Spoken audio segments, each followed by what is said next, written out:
makin pas, makin pasti, Pas FM Pati. Selamat pagi Mitra Pas, apa kabar Anda di pagi hari ini? Semoga semuanya tetap diberikan kesehatan ya. Tetap semangat untuk menjalankan aktivitas di hari yang lumayan cerah Mitra Pas ya. Dan Amel kembali hadir untuk menemani Anda kali ini di program Halo Bu Bidan, kerjasama Radio Pas FM Pati dengan Stikes Bakti Utama Pati Mitra Pas. Dan di pagi hari ini sudah hadir bersama saya narasumber kita, ada Ibu Naomi Parmila Hesti SSIT MKep. Assalamualaikum, selamat pagi Bu Naomi. Selamat pagi. Sehat Ibu ya? Alhamdulillah. Iya, Alhamdulillah. Dan Mitra Pas, pagi hari ini kita akan membahas mengenai Swedish Massage untuk menurunkan tekanan darah tinggi pada lansia. Untuk Anda yang ingin bergabung, yang ingin bertanya, bisa SMS ataupun WA di 085277999101 atau bisa telepon di 02953858877. Anda juga bisa bertanya di kolom komentar live fanpage kami di Radio Pas FM Pati 2. Oke, kita akan membahas terkait dengan Swedish Massage ini apa, kemudian kenapa ini bisa menurunkan tekanan darah tinggi pada lansia ini, Ibu? Monggo. Baik, terima kasih Mbak Amel ya. Salam kenal. Ya, karena saya juga baru pertama kali ini, artinya bertemu Mbak Amel. Baik, ini kesempatan ini saya berterima kasih diberikan waktu untuk bisa berbagi ilmu. Ya, kebetulan ini pernah saya teliti dan waktu itu saya meneliti pada kelompok lansia yang waktu itu masih zamannya COVID. Ya, jadi waktu COVID kan banyak sekali lansia itu yang ketakutan, akhirnya stres ya, terus akhirnya terjadi peningkatan tekanan darah tinggi. Jadi akhirnya kami sebagai mitra wanita ya, wanita reproduksi termasuk salah satunya lansia, mencoba untuk mengatasi paling tidak agar mereka tidak terlalu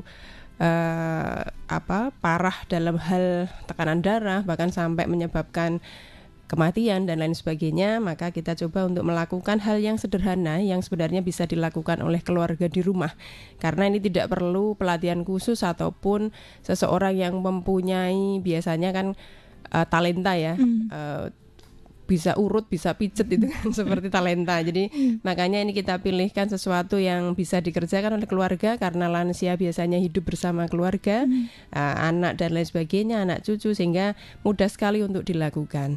Oleh karena itu sedikit saya akan memberikan gambaran tentang bagaimana sih Swedish Massage itu dan apa hubungannya dengan tekanan darah. Yang pertama kita coba lihat siapa itu lansia. Jadi sebenarnya lansia itu orang yang berusia 60 tahun lebih, tapi sebenarnya ada tingkatannya, tidak mesti harus yang sudah tua. Sebenarnya sejak usia 45 tahun itu juga sudah menjelang pertengahan age ya, itu middle age ya, artinya dia juga sudah mulai mengarah pada pra-lansia ini. Kebetulan saya juga sudah 44, ini mendekati. Terus kemudian baru nanti setelah selanjutnya 60 tahun sampai 90 tahun, nah itu masyarakat kan bisa melihat perubahan wajah, perubahan fisik itu sudah terlihat seperti orang tua. Nah, baru bisa dilihat lansia. Tapi sebenarnya sejak usia 45 itu sudah mulai mendekati penurunan fungsi. Karena yang terjadi pada lansia adalah penurunan fungsi tubuhnya, sehingga menyebabkan beberapa fisiknya juga sudah mulai menurun. Nah, selain itu juga kenapa sih perlu Swedish Massage ini dan urusannya dengan tekanan darah? Biasanya bukan hanya karena penurunan fungsi tubuh lah. Penurunan fungsi tubuh ini akan berpengaruh pada kondisi psikologis lansia juga. Ya, baik itu laki-laki maupun perempuan. Nah, ini kecenderungan kalau sudah lansia yang sering mengalami stres itu justru yang wanita daripada laki-laki. Karena secara otak manusia itu otak tengahnya perempuan itu kan lebih lebar. Jadi kalau orang bilang itu corpus callosum itu istilahnya. Di situ corpus callosum atau otak tengah ini adalah jembatan dari otak kanan dan otak kiri. Jadi dia gudangnya informasi. Makanya kenapa wanita itu suka overthinking ya. Jadi dia kadang insecure namanya. Istilahnya anak muda itu saya kurang paham itu. Ketakutan sendiri, dia takut ini takut itu, jangan-jangan akhirnya banyak yang stres itu justru yang wanita daripada laki-laki. Kalau laki-laki sudah masa bodoh ya selesai gitu kan. Karena memang secara fisiologis susunan otaknya pun berbeda. Kalau otak tengahnya laki-laki itu kan tipis, jadi mereka hanya fokus yang dia pikirkan satu yaitu. Tapi kalau perempuan dia iya, makanya multi talent kan gitu ya. Bisa masak sambil gendong, sambil HP, sambil entah salto atau apapun itu bisa. Jadi dia berpikir, apalagi waktu itu ada COVID, dia berpikir jangan-jangan nanti saya begini, saya begitu. Inilah yang nanti akan berpengaruh pada kondisi fisiknya gitu. Nah, karena kondisi psikologis ini seseorang itu bisa mengalami satu kecemasan. Ya, yang mana kecemasan itu kan suatu keadaan yang dianggap tidak menyenangkan, tidak kelihatan sebenarnya, namun bisa dirasakan gitu ya. Dan ini akan direspon tubuh langsung dalam kondisi perubahan fisiknya, terutama tanda vital. Nah, tanda-tanda vital kita itu ada tekanan darah, pernafasan, suhu tubuh. Ini langsung berubah drastis karena yang mengurusi semua ini adalah di hipotalamus atau otak kita. Sedangkan tadi psikologis ini selalu berperan pada perubahan yang terjadi pada kondisi fisik. Makanya kenapa kita stres, kita kepikiran, tahu-tahu tubuh kita lunglai, lemah gitu ya, lungkrah gitu ya. Nah, terus kira-kira bagaimana stres ini bisa menyebabkan seseorang itu mengalami tekanan darah. Jadi analoginya begini, kalau ada tekanan berarti ada satu kondisi yang sempit. Ya, jadi kita mencoba memasukkan sesuatu di ruangan yang sempit tapi barangnya overload. Nah, kita coba tekan, ayo bisa dimasukkan semua atau tidak ini barang-barangnya. Akhirnya kan kita tekan. Jadi tekanan itu artinya butuh sesuatu dorongan yang mengharapkan bahwa apa yang harus dialirkan itu bisa terlewati melalui wadah tersebut ya. Misalnya pipanya ini kalau selang ukuran 5 mili lah, ini menyempit menjadi 2 mili. Tapi aliran darahnya harus mengalir ya. Oleh karena itu, karena aliran darahnya harus mengalir tapi ruangannya sempit kan otomatis dorongannya juga tinggi. Nah, itulah yang menyebabkan diistilahkan terjadilah tekanan darah yang tinggi. Hal tersebut terjadi diawali karena memang stres ya. Jadi kalau secara medis stres ini meningkatkan hormon katekolamin, judulnya begitu. Tapi tidak usah dihafalkan hormonnya namanya siapa, tidak usah kenalan, malah tambah stres nanti. Terus ini akhirnya mempengaruhi beberapa saraf di tubuh kita, ada simpatis, parasimpatis. Ini mempengaruhi saraf simpatis, terjadilah kondisi kontraktilitasnya ini meningkat. Jadi karena ada stres menyempit, hormon ini yang menyebabkan pembuluh darahnya menyempit. Jadi kalau kita kepikiran pembuluh darah menyempit, terus kontraksinya meningkat kan otomatis membutuhkan dorongan yang tinggi. Akhirnya curah jantungnya di darahnya itu dipompa terus. Nah, bayangkan kalau pembuluh darahnya menyempit, alirannya harus terus didorong. Nah, inilah yang menyebabkan kalau dicek dengan tensimeter atau dicek dengan alat tensimeter terdeteksi tekanan darahnya naik gitu. Terus akhirnya terjadi peningkatan tekanan darah yang tidak menentu, sehingga dampak inilah yang tiba-tiba bisa menyebabkan penurunan status fungsi, artinya fungsi tubuh tiba-tiba yang pusing, yang cengeng, yang lehernya kaku gitu. Kemudian bisa terjadi gejala hipertensi sampai terjadi gejala ulkus lambung karena perubahan fisik yang dialami tidak hanya perubahan pada jantung tapi juga sampai sistem pencernaan. Jadi pengosongan lambungnya pun akan ikut lambat gini ya. Makanya kenapa lansia itu suruh makan kan suka tidak mau gitu ya. Jadi karena lambungnya itu kosongnya terlalu lambat, maka dia merasa lebih kenyang terus gitu ya. Sampai akhirnya nutrisinya kan juga tidak terpenuhi dengan bagus gitu ya. Ini akhirnya bisa menyebabkan dampak-dampak pada BAB-nya tidak lancar, kadang-kadang BAB-nya keras dan lain-lain. Nah, oleh karena itu sebenarnya kondisi yang seperti ini memang dialami secara fisiologis, itu artinya secara normal sudah mengalami kondisi perubahan fisik. Ditambah kalau ada stres, kebetulan kemarin ada COVID, ini kan tambah memperparah keadaan. Akhirnya kita mencoba memberikan satu treatment, judulnya itu Swedish Massage, karena ditemukan oleh dokter dari Swedia. Jadi kalau nanti Mbak Amel menemukan ya Amel Massage itu bisa saja gitu ya. Tadi yang menemukan Mbak Amel gitu ya. Karena ini kebetulan namanya Swedish Massage ini tidak sesuatu yang iwo gitu, tidak. Ini berdasarkan negara, beliau berasal dari Swedia, namanya Per Herlingling. Jadi beliau ini memberikan menemukan satu pemijatan yang bedanya dengan massage yang lain itu ini massage pendahuluan. Jadi ini fungsinya untuk relaksasi. Jadi kenapa massage ini dipilih dibandingkan dengan pijat urut atau pijat yang lain? Artinya sebelum kita melakukan yang dikatakan pijat urut atau istilahnya deep massage, kita coba dulu dengan Swedish massage dulu. Maka kalau Swedish massage ini sering dilakukan di spa-spa. Ya, karena mereka kan artinya tidak perlu talenta yang tangannya katanya punya mata, tahu uratnya yang muter-muter itu di mana ini. Ini tidak perlu, artinya karena kita hanya membutuhkan satu usapan lembut. Ya, tidak membutuhkan satu pemijatan yang keras, sehingga fungsinya khusus untuk relaksasi. Nah, di dalam tubuh kita itu tentunya butuh relaksasi dulu karena pembuluh darah yang tadi, karena kita stres, kondisi psikologis yang menyempit, kita coba lebarkan.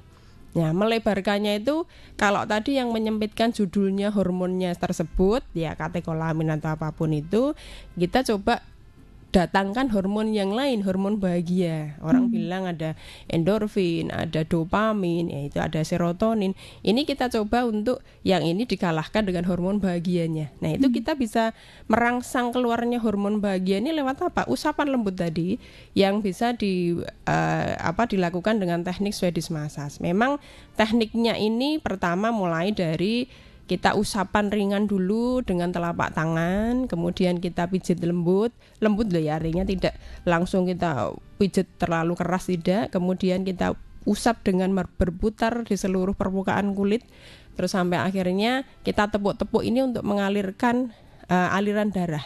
Ya, jadi dengan usapan ini karena permukaan kulit kita itu ditumbuhi dengan saraf gitu ya. Jadi kita rangsang dulu saraf-saraf yang ada di permukaan kulit kita ini, karena misalnya kita kejedot saja terus kita usap lembut itu kan tiba-tiba kok nyerinya hilang gitu ya. Itu sebenarnya kita mengundang si hormon bahagia tadi untuk bisa menghilangkan rasa nyeri. Nah, makanya dengan kita buat dulu rileks melalui Swedish massage ini, sampai akhirnya kita mencoba untuk mengalirkan hormon-hormon bahagia sehingga tidak terjadi satu kekakuan otot lagi ya, karena tadi sudah menyempit, terus kemudian butuh dorongan, akhirnya tekanan darah tinggi, ototnya pun ikut kaku ini ya. Nah, kita coba lebarkan dengan mengundang hormon bahagia, istilahnya tadi vasokonstriksi, ini vasodilatasi. Aliran darah pun juga akan lancar, maka pemijatan ini pun walaupun membantu melancarkan aliran darah tapi tidak mempercepat aliran ke jantung. Jadi tidak menyebabkan seseorang yang punya riwayat penyakit yang parah itu menjadi lebih parah, tidak, karena justru ini pemijatan yang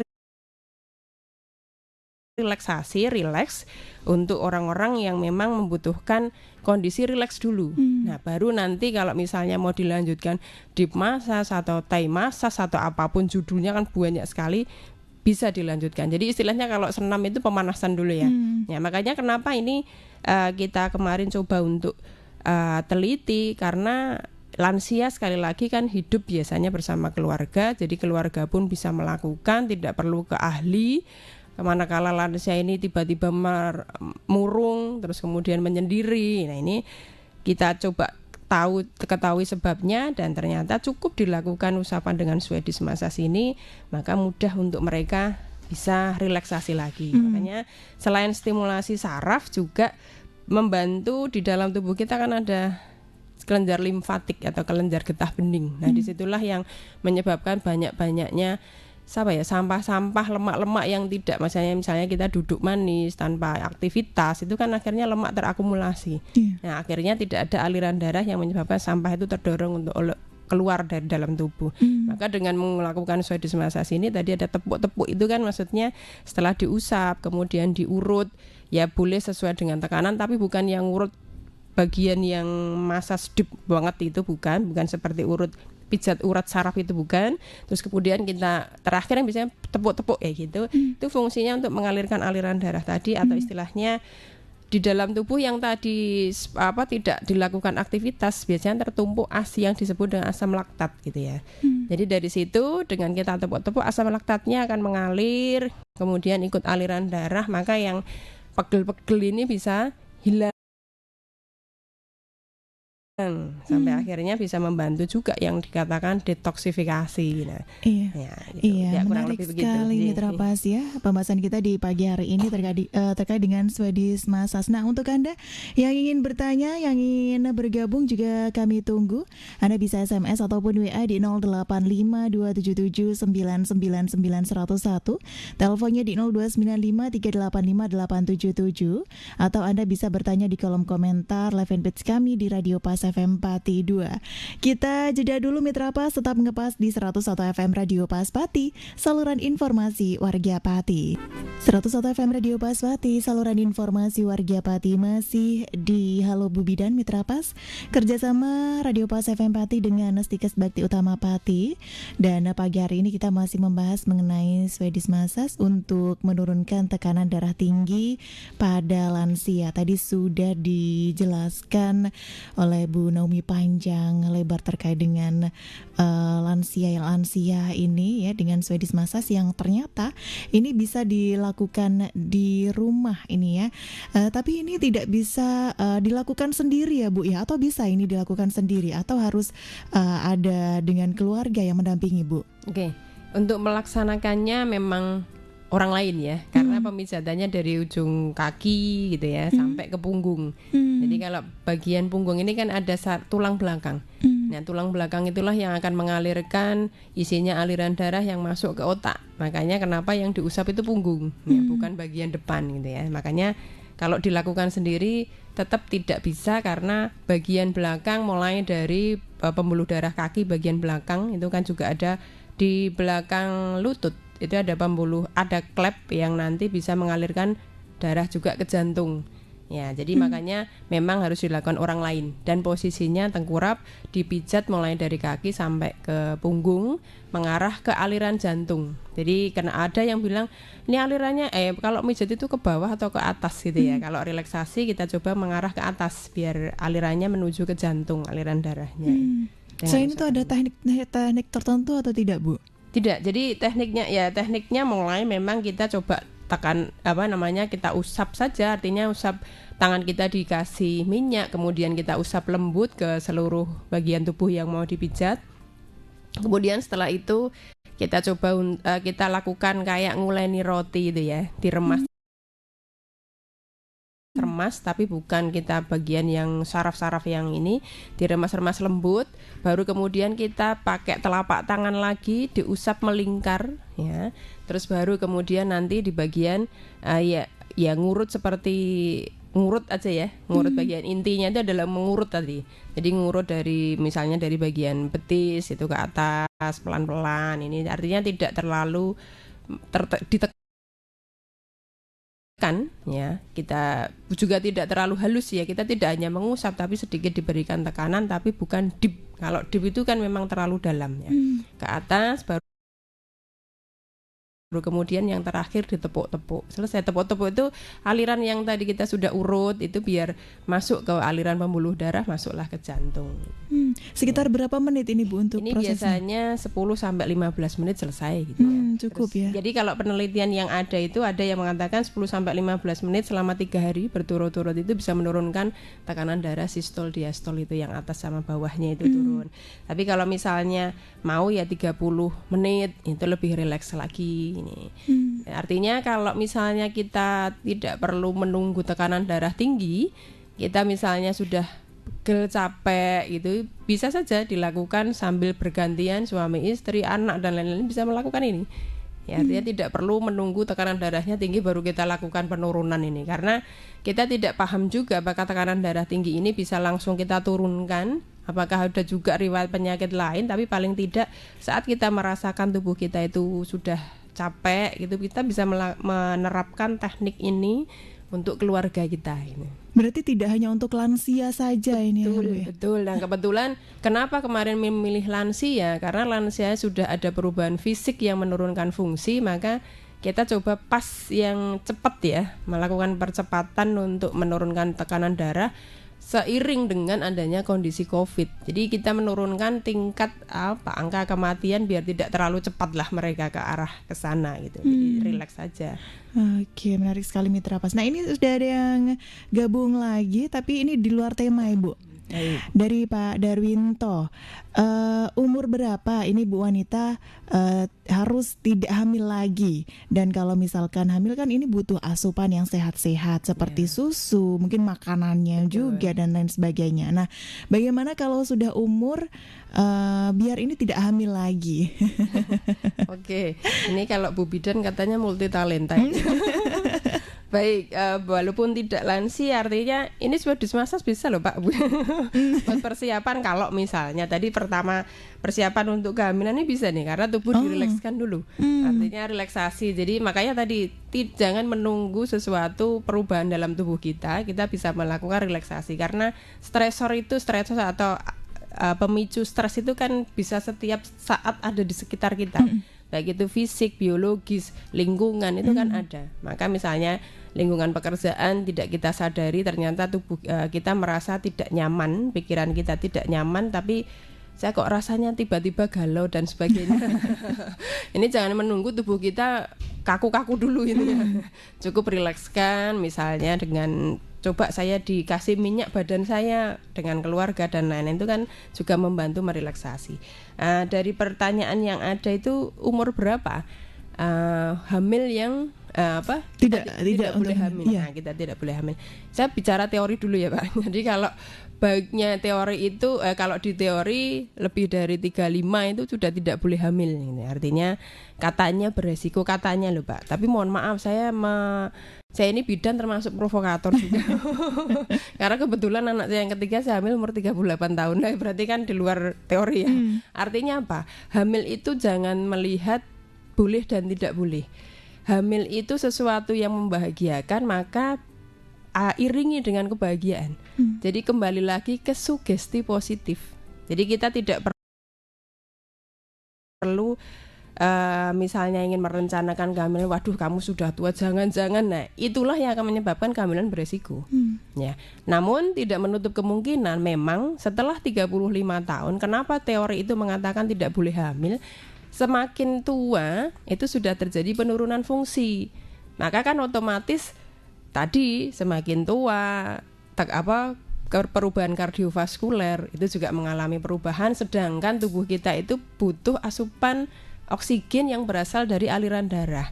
Maka kenapa semakin tua semakin pikun? Karena aliran darah yang ada di otak juga semakin berkurang. Otomatis yang masuk ke jaringan tubuh, masuk ke organ tubuh itu pun juga ikut berkurang. Makanya kenapa teori bilang jangan terlalu tua, takutnya beresiko. Betul ada resikonya.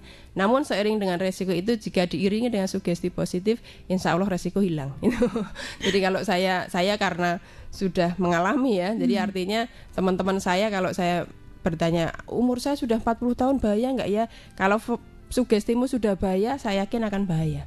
Tapi kalau sugesti kamu menerima kehamilan ini memang dengan senang hati, insya Allah semua lancar.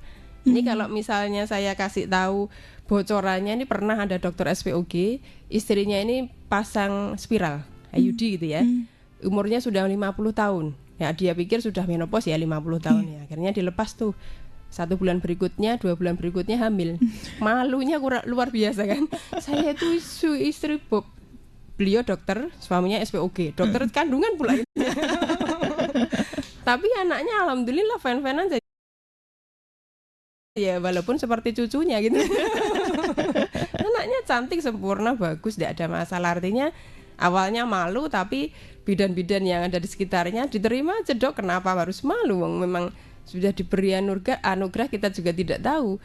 Dikira sudah tidak mens kan akhirnya dikira menopause, tapi Tuhan berkehendak lain kan. Tapi mungkin secara fisik ya Bu ya. Betul, memang fisiknya lebih lemah ibu hamilnya. Tapi kembali lagi selemah-lemahnya kalau sugesti aja Pak gitu. Kalau memang mau promil gitu ya. Satu sugesti. Kemudian yang kedua memang kalau mau mempromil ya ini saya kira umur berapapun. Jadi apa yang harus diperbanyak? Prinsipnya ada di protein. Kenapa protein? Jadi jaringan endometrium atau rahim kita itu kayak jaring-jaring. Jadi seperti tangan 5 jari, 10 jari itu disatukan seperti jaring. Jaring ini kandungannya adalah kolagen. Nah, kolagen ini berasal dari protein. Maka kalau ingin promil itu minimal 6 bulan pertama, 6 bulan itu disiapkan dulu. Jadi jangan tiba-tiba langsung hamil gitu ya. Artinya kita berikan satu penguat dulu, rahimnya ini kita kuatkan, jaringnya kita kuatkan dengan apa? Dengan protein tinggi. Bisa diperoleh dari susu, putih telur yang direbus. Itu kemudian kalau dari daging ya harus direbus dengan sampai matang. Kemudian kalau dari daging ayam itu bagian dadanya itu kan bagian yang nggak enak-enak, itu isinya protein itu Bang. Ikan ya. Semua hal-hal yang berhubungan dengan protein tinggi kita butuhkan untuk promil. Nah, kemudian yang laki-laki, jadi tidak yang disiapkan wanita ya, karena wanita kan hanya wadahnya. Nah, sekarang bagaimana dengan sel sperma yang dari laki-laki? Kita juga harus menjaga imunitas dari suaminya. Ya, makanya suaminya juga imunnya dinaikkan. Bisa diberikan misalnya konsumsi jeruk lemon itu dikasih madu, pakai air hangat kasih madu, itu untuk konsumsi. Misalnya beliaunya, misalnya suami ini kerjanya ada tekanan, itu kan dia bisa meningkatkan imun dari sana. Nah, kebetulan artinya jeruk lemon ini sudah terbukti memang dia peningkatan imunitasnya lumayan tinggi. Kalau tidak mampu jeruk lemon karena mungkin terlalu asam mahal. Iya betul, mahal sih, iya betul. Tapi namanya promil pasti siap ya. Ya oke, itu kalau mungkin itu bisa. Yang kedua jeruk nipis, diganti jeruk nipis. Ya, jadi kita membantu pencernaan karena imunitas manusia itu kuncinya di pencernaan. Nah, kunci di pencernaan ini di lambung. Obatnya lambung malah justru orang bilang ya saya sakit lambung. Obatnya lambung karena justru jeruk. Kalau memang mau jeruk kasih madu tambah garam sedikit. Nah, garam itulah yang nanti membantu mengikat di bagian cairan itu yang nanti akan menyembuhkan, justru mengontrol asam lambungnya. Jadi nanti bisa ditambahkan jeruk nipis, itu terus kemudian kasih air hangat atau air biasa tidak masalah, kasih madu 1 sendok semaunya, kurang manis ya kasih madu lagi, kan artinya madu yang asli itu kan tidak banyak gulanya itu ya. Kemudian kasih 1 pucuk garam. Itu diaduk, itu membantu untuk proses pencernaan, karena pencernaan inilah kunci imunitas manusia gitu. Jadi kalau bapaknya yaitu, ibunya tadi protein untuk rahimnya, juga selain itu bisa juga mengkonsumsi untuk kesehatan pencernaannya. Nah, terus yang ketiga, kalau misalkan ini sudah berumur dan tidak mau hamil lagi, ini bagaimana ini Bu? Oke, kalau itu kuncinya keluarga berencana Pak. Pakai alat kontrasepsi ya. Alat kontrasepsinya juga bermacam-macam. Kalau memang tidak mau hamil berarti pilihan yang paling ekstrim adalah steril gitu ya. Ya, sekali lagi ini buatan manusia, kita juga tidak tahu apakah itu nanti paten atau tidak. Kita ikhtiarnya dengan steril. Kalau memang takut dengan steril ya metode kontrasepsi jangka panjang berikutnya adalah IUD tadi atau spiral. Dia bisa ada yang 5 tahun, 10 tahun, nanti dilepas ganti lagi kalau memang belum siap untuk operasi steril gitu ya. Terus kemudian kalau memang ada, kalau berani ya pakai implan atau susuk, tapi kalau ada karena dia kalau implan ini mengandung hormon, jadi kalau sudah tua mungkin beresiko karena hormon, ya paling aman IUD tadi atau spiral. Yang selanjutnya pilihannya hanya 2. Kalau mau pilihan yang lain kerjasama suami istri itu pakai kondom ditambah dengan coitus interruptus atau dikeluarkan di luar. Ya, jadi walau kita tetap bisa berhubungan suami istri namun mencegah kehamilan. Ada beberapa pilihan yang metode sederhana dengan kondom tadi, kemudian dengan dikeluarkan di luar atau istilahnya coitus interruptus, kemudian untuk mengurangi resiko karena mungkin ada hormonnya, kalau pakai implan bisa menggunakan spiral. Pilihan terakhir steril gitu ya. Artinya itu untuk membantu kita mencegah kehamilan tapi tetap harmonisasi keluarga terjaga ini. Kalau hitung-hitungan tanggal ini gimana Bu? Kalau hitungan tanggal berarti nunggu masa subur aja gitu ya. Kalau masa subur ini harus ditunggu 6 bulan dulu. Jadi kita coba untuk lihat siklusnya 6 bulan harus teratur dulu, baru kita bisa menghitung masa suburnya. Berarti kan bisa dititeni ya istilahnya. Oh berarti saya masa suburnya tanggal sekian, hari sekian, itu setelah menstruasi. Tapi kalau siklusnya belum dibenahi, artinya masih kadang ini kadang panjang kadang pendek, diingat-ingat aja masih ada metode lain. Pas misalnya setelah menstruasi biasanya ada lendir yang bening sekali. Nah di situ jangan didekati bapaknya. Itu kalau didekati secara teori hamil gitu ya, artinya karena disitulah terjadinya ovulasi atau sel telurnya keluar nunggu si sperma ngapeli. Sudah nunggu di halte ini, makanya jangan dihampiri Pak gitu. Nunggu sampai nanti kurang lebih lendirnya itu mulai kental. Nah kalau sudah kental itu biasanya kalau yang bening ini keluarnya 3 hari setelah menstruasi, itu terus menstruasi selesai, terus kemudian keluar lendir yang bening itu kurang lebih 3 hari. Nah ini bapak puasa dulu, nanti kurang lebih hari ke-4, ke-5 silahkan berhubungan. Nah ini kalau misalnya menunggu lah, kalau ngitung siklus menstruasi saya kok pusing gitu, diingat-ingat aja lendir serviks. Jadi metodenya pakai lendir serviks. Kalau pakai metode tanggal harus betul-betul dilihat dulu siklus selama 6 bulan sama semua, misalnya 28 hari terus gitu ya.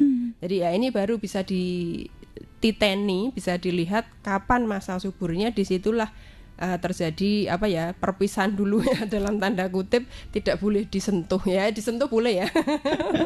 Tidak boleh diapeli dulu gitu. Oke, menarik sekali Mitra Pas. Terima kasih untuk Pak Darwinto yang sudah gabung. Untuk Anda yang ingin bertanya juga masih kami tunggu ya. Anda bisa SMS ataupun WA di 085 277 999 101. Teleponnya di 0295 385 877, atau Anda bisa bertanya di kolom komentar live fanpage kami di Radio Pas FM Pati 2. Kita jeda dulu Mitra Pas, tetap ngepas di 101 FM Radio Pas Pati, saluran informasi warga Pati. Terima kasih untuk Anda yang masih setia di Halo Bubi dan Mitra Pas, kerjasama Radio Pas FM Pati dengan Stikes Bakti Utama Pati, dan kita masih membahas mengenai Swedish Massage untuk menurunkan tekanan darah tinggi pada lansia bersama dengan narasumber Ibu Naomi Parmila STS SSIT MKep, dosen dari Stikes Bakti Utama Pati Mitra Pas. Dan untuk Anda yang ingin bergabung, yang ingin bertanya terkait dengan tema kita, Anda bisa SMS ataupun WA di 085 277 999 101, atau bisa telepon di 0295 385 877.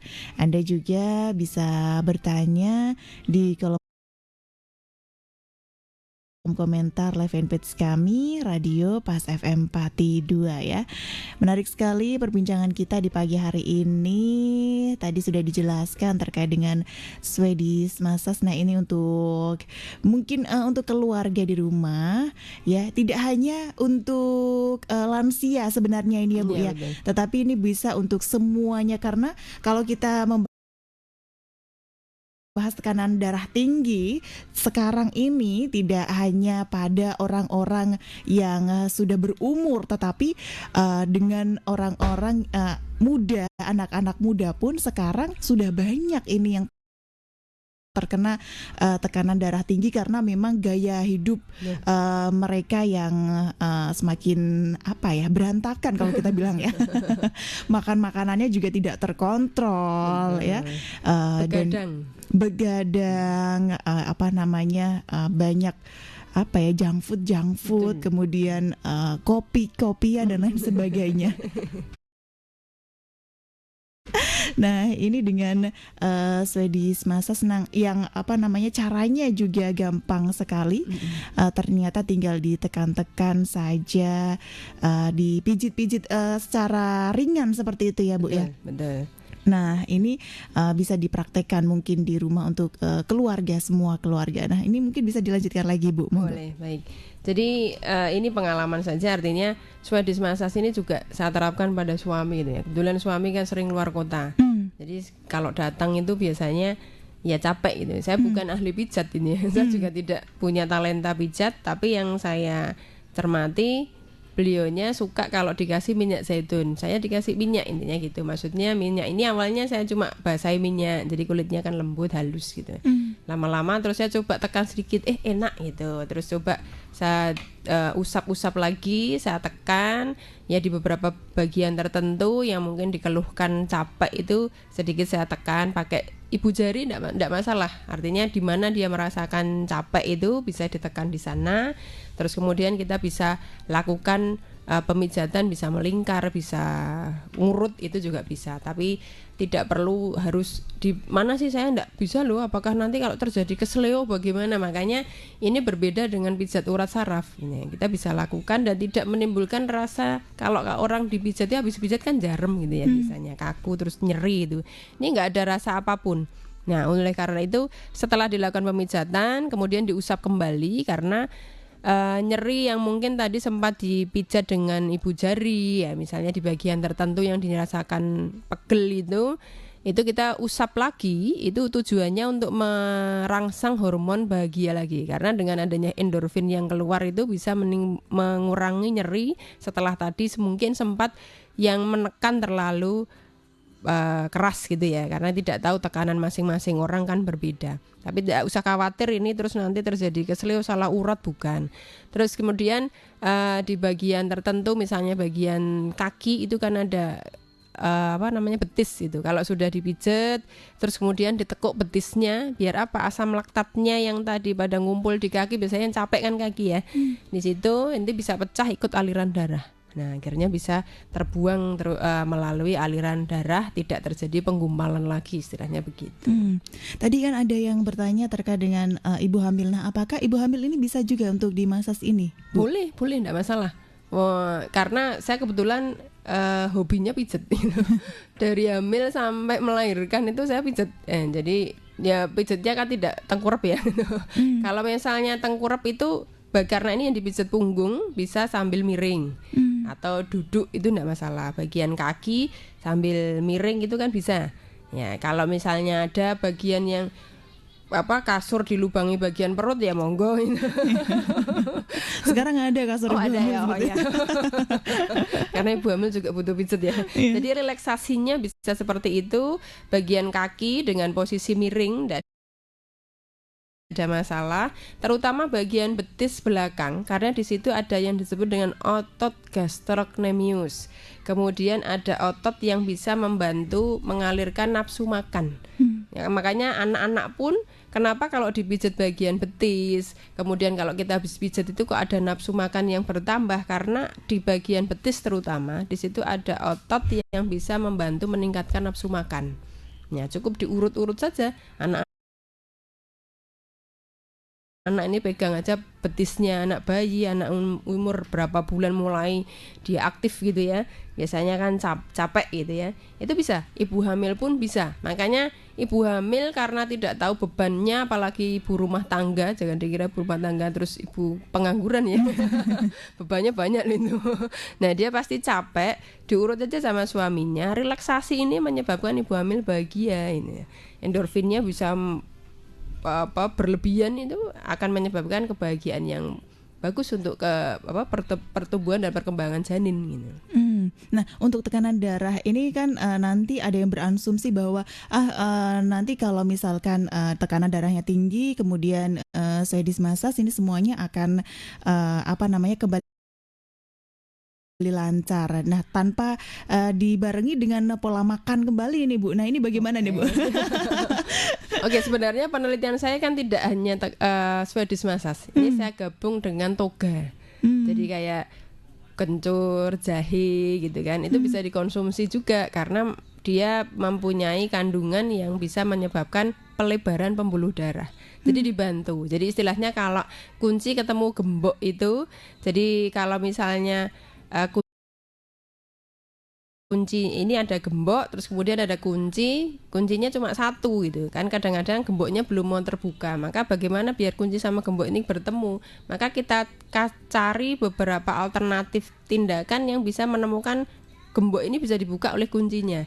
Kalau tadi Swedish Massage mungkin baru kunci ya, terus baru gemboknya tidak cocok, ini bisa terus kemudian kita tambahkan toga biar nanti kuncinya lebih efektif untuk membuka gemboknya.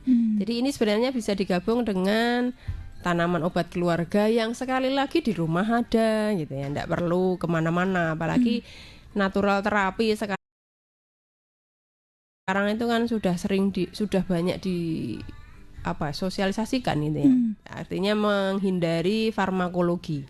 Bukan berarti terus obat-obatan tidak laku, enggak. Artinya kita tidak perlu obat kalau memang kita tidak membutuhkan. Ya, jangan sampai nanti baru gejala. Ini kan sebenarnya kayak gini tuh gejala, belum penyakit gitu. Nah, obat itu dibutuhkan kalau memang sudah sakit. Jadi jangan sampai gejala itu justru dikasih obat. Nanti sel pertahanan tubuh kita lemah. Ya udah ada alatnya, wis aku tak turu ya, akhirnya begitu. Makanya kenapa kalau ini baru gejala jangan dikasih obat, jangan dibom sama obat, biar organ kita itu selalu standby. Nah, kalau misalnya kita perlu obat berarti organ kita udah nggak bisa standby lagi, yang mana berarti serangannya sudah luar biasa. Yang mana serangan masih kecil-kecil, gunakan potensi tubuh kita. Ya, kita bisa pakai tubuh kita, tidak perlu sesuatu yang berlebihan. Nah, kalau misalnya COVID ya itu akhirnya baru butuh obat gitu ya. Jadi jangan sampai ada serangan besar baru kita pakai potensi tubuh, ya letoy. Jadi yang namanya persiapan itu kan terjadi sebelum ada serangan besar gitu ya. Siapkan terus biar tentara di dalam tubuh kita itu selalu standby gitu. Makanya jangan dibunuh dengan obat dulu ini. Oke, masih ada yang lain yang bisa dilakukan ya. Betul. Oke, yang terakhir Ibu, karena memang waktu kita terbatas, closing statementnya pagi hari ini monggo. Seperti yang yang ada di dalam status saya ini ikut Gus Baha aja. Jadi stres itu diawali karena kita nyun sewu mungkin kurang bersyukur, artinya begitu. Jadi di Gus Baha bilang bahwa alhamdulillah yang diucapkan dengan walaupun dadanya terlalu sakit menahan penderitaan, itu adalah bukti bahwa kita mengakui kekuasaannya. Artinya bahwa dengan kita bersyukur maka hidup kita akan tenang, stres pun akan bisa kita hindari. Begitu? Iya. Terima kasih Bu Naomi untuk materi yang luar biasa di pagi hari ini. Selamat pagi. Assalamualaikum warahmatullahi wabarakatuh, Bu. Waalaikumsalam warahmatullahi wabarakatuh. Terima kasih juga Mitra Pas untuk Anda yang sudah setia mengikuti program ini sampai akhir, dan Amel juga seluruh kerabat kerja yang bertugas pamit undur diri. Akhir kata informasi Pas FM pasti. Wassalamualaikum warahmatullahi wabarakatuh. Anda masih bersama 101 FM Radio Paspati. Radio Paspati.